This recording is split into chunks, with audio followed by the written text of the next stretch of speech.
Time check! It's English O'Clock!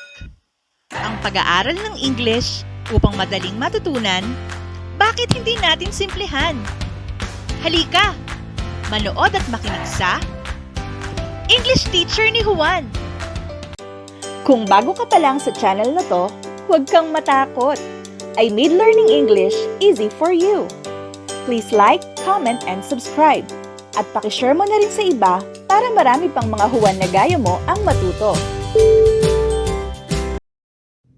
Hi there everyone!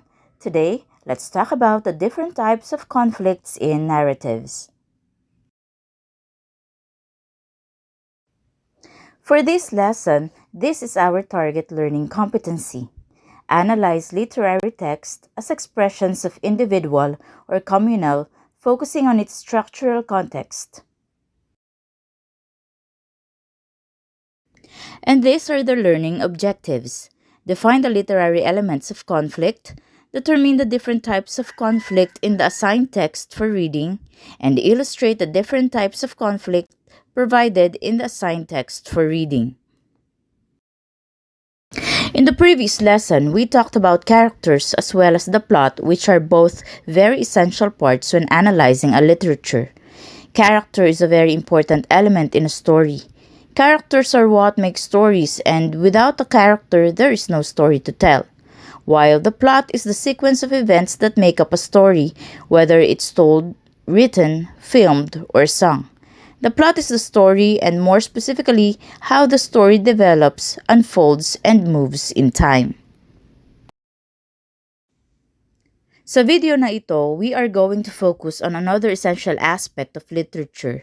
Pag-aaralan natin ito upang matulungan tayo na maintindihan ang isang likha gaya ng novels, short stories, and others. Today, we delve into the captivating world of conflicts, from internal dilemmas to external clashes. Conflicts drive the narratives we love.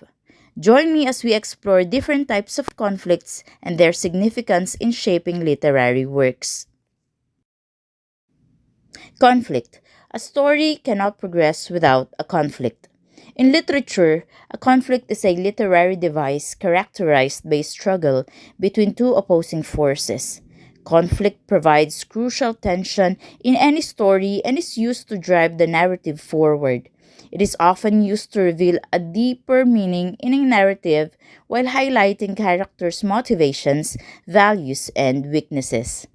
All conflict falls into categories: internal and external. Internal conflict happens inside the character's mind or heart. When your main character has an inner turmoil that causing some emotional pain, it increases the tension of the story. It happens within them and it drives their development as a character. External conflict sets a character against something or someone beyond their control.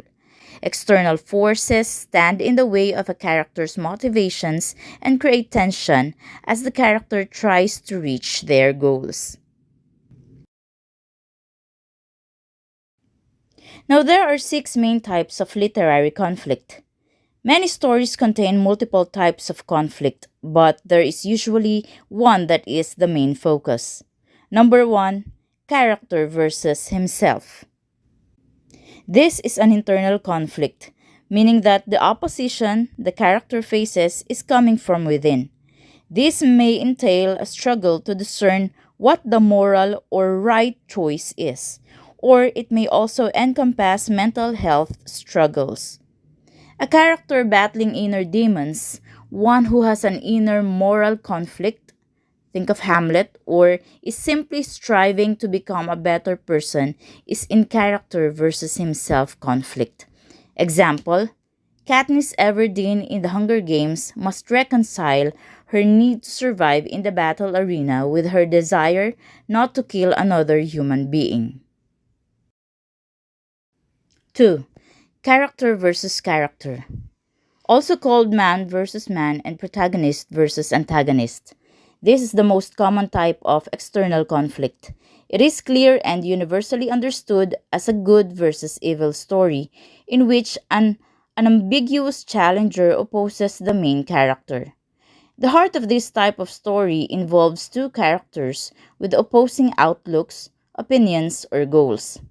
The story will become richer when both characters believe themselves to be right or when there is no clear right or wrong between their differences.